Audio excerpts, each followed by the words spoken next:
Okay, and I'm ready when you are. Okay, hi, I'm Josh, and I'm going to be talking about a bit about directing today, and the process in making some of the films we did. I'm Mahalia, and I'm talking about directing as well. Yeah, and I'm Jasper. I'm just talking about the director of photography. So, yeah.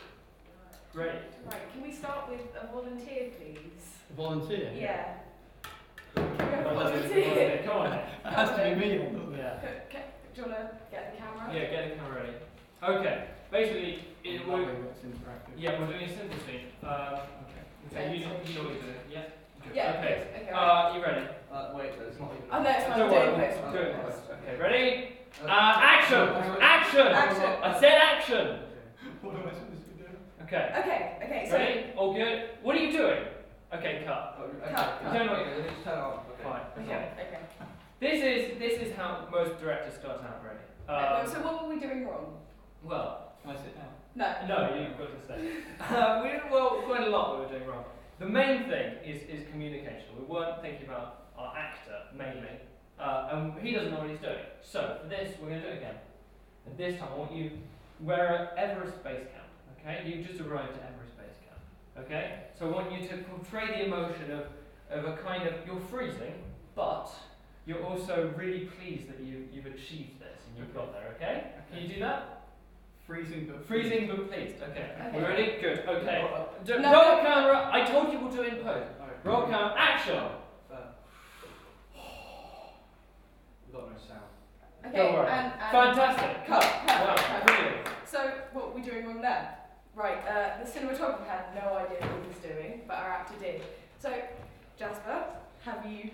Yeah. Do you want to talk about cinematography? So, working as a director of photography on a film, it sort of made me realise how important communication is above everything else. Everyone has to know what they're doing, either with or without the director's insight. And along with him, you have to have good ideas as to what your film is going to look like in the more technical side of things. With our film, we tried to set up shots reasonably quickly and stuck to our shot list and script, making few modifications to be in keeping with the movie's tone. Throughout the film, I realised the desired look and theme for Victimised, along with everyone else, it being a very strange and quite gritty look with a lot of handheld and static shots, thus knowing what angles and what lines you are following, the line being the 180-degree rule, a basic guideline regarding on-screen relationships, and is actually very important for chase sequences, as we realised throughout shooting our film, and those very frequent. Everyone played an important role in our film, and we all swapped around, but I was extremely happy to work with the camera most of the time, whether being pushed or pulled on a wheelchair or running after actors in a bank robbery. I loved every moment, and working with the same people for this long made it extremely easy to establish and set up shots. Great. Right, so now, do you know what you're doing in this? Yeah. Second camera setup. We got the white balance, right? Yeah. Great. Focused. Okay, we're gonna do it one more time. Yeah. Great. Okay. How's sound? Sounds good. Yeah. Actor, you know what you're doing? Yes, thank you. Fantastic. Sounds good. Was it okay the first time? Yeah, fantastic. Yeah, You're doing really well. Performance Okay. is great. Excellent. Really good. Okay. Roll camera. Camera rolling. Action. Made it. And cut. That's fantastic. Cut. Thank you very much. Now, when Jasper's talked a bit about Victimised? Victimised. Yeah, that's what it's called. I'm just going to talk you about one of the scenes at the very beginning of our Cameron, our film about the Notebook, this was our first day of shooting, and we had a lot of quite tricky shots to set up for this, and because it was our first day of shooting the whole thing, quite a few people hadn't really hadn't done anything like this before. I certainly hadn't done any shooting like this. It was the fact that it was cold and the fact that it was quite a long process was a bit of a surprise to me. And it was finding the balance as well, because I'd spend a fair bit of time. I spent a few minutes talking to Ben, our main actor, and Louisa as well, about what we were going to be doing and how they were going to be doing. And then it was also finding that balance of, okay, now we've got to think about cinematography and how are the two interacting with each other and working together. And some of these shots actually have come out really nice from that balance between them. Anyone have anything else to add? Yeah, we're just going to talk about that film. Is it on? Yeah.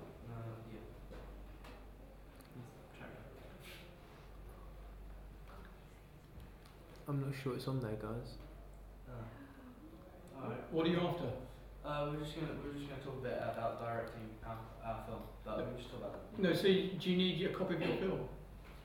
It's fine. We can do it without it, I guess. Because it's not on that desktop. Well, start if we need to get it. Yeah, see if you can do it without it, and if you need it, then we'll get it.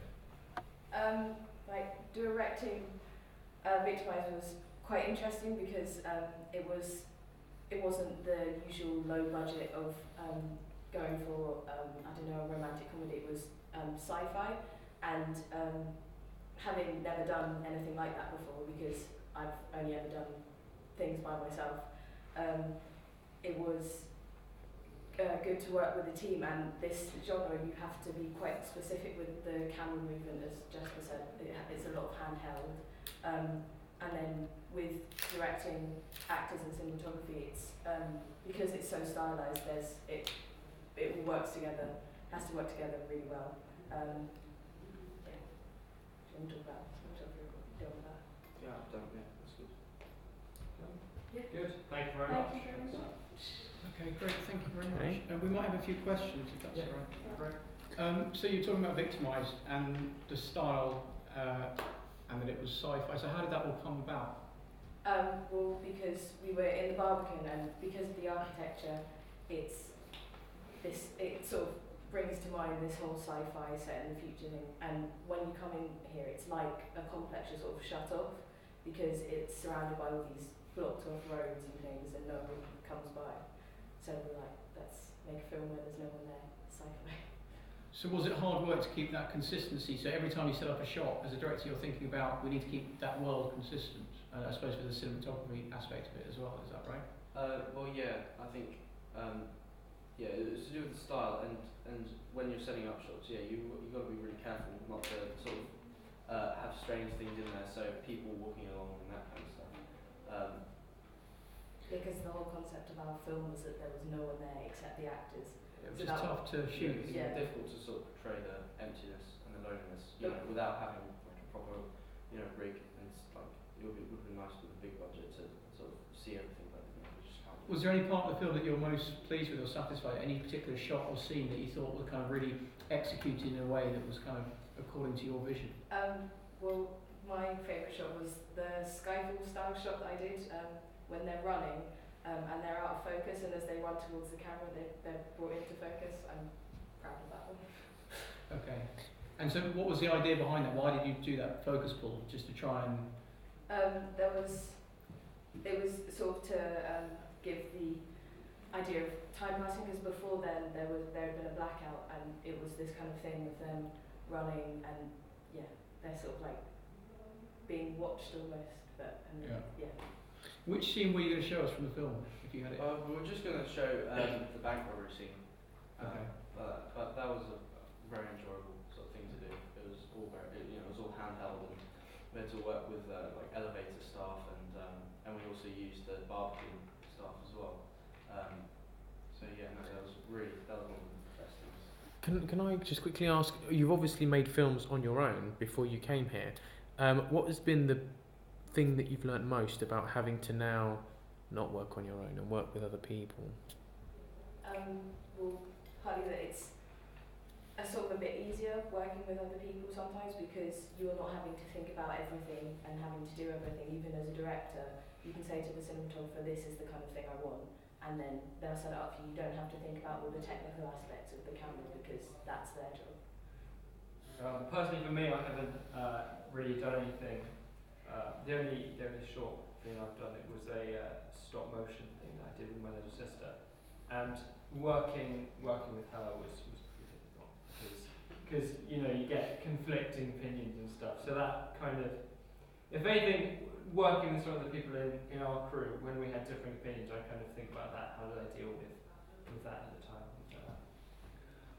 What do you, as directors, both see as a kind of the key part of the, what's most, for you, the kind of the most important part of the director's job or the role on set? Or not just on set, throughout the whole process? Probably to make sure everyone knows what they're doing, and to keep, but while keeping everyone in the loop, trying to keep your vision as well, because sometimes people will be like, well, should we do this? And that's not what you want, and you have to be able to say, no, we're doing this. Yeah. I'd say probably morale and balance. So keeping that balance between acting and cinematography, and how can you bring them together? But also kind of everyone's mood, making sure everything's running smoothly. Like I heard a story Dustin Hoffman was telling about directing his first feature, and how he hadn't realised before as an actor that you come onto set, the director comes onto set every day looking happy and smiling and all of that, keeping everyone kind of happy and stuff like that. But then behind the scenes, he's lost a location, they don't have enough money and stuff like that. It's making sure that everyone feels like it's all going well while you're still trying to combat other things. I would say, I think it's the points you make are really good points, and especially this idea, as a director, you need to know which questions you can say yes or no to. So lots of heads of department, other members of crew, the cinematographer, what about this shot, the production designer, what about this? You need to know what is telling the story and what isn't, and be able to say, yes, that's great, but not appropriate. Yes, that's great, let's use it. And that's a really important part of the director's job. I think what you say is right about trying to take on board all departments, collaborate and work with other people and kind of keeping that morale. I think you have to be careful as a director that you don't get pushed too far into being a man manager. You have, on bigger films, you have an assistant director whose job it is to look after the bigger crew. You also have a producer who's there to make sure that the crew are kind of looked after, they have everything they need. I would say the director's but kind of principal responsibility is making sure the story works, telling the story from beginning to end. Because even if some crew members are a bit hacked off on certain days because you go over shooting and the shoot's not that fun, they won't mind if the film at the end of it works because the director insisted on the right things to insist on. However, you can be really nice to the crew, give them a nice day's filming, making sure they're all happy, finish dead on time,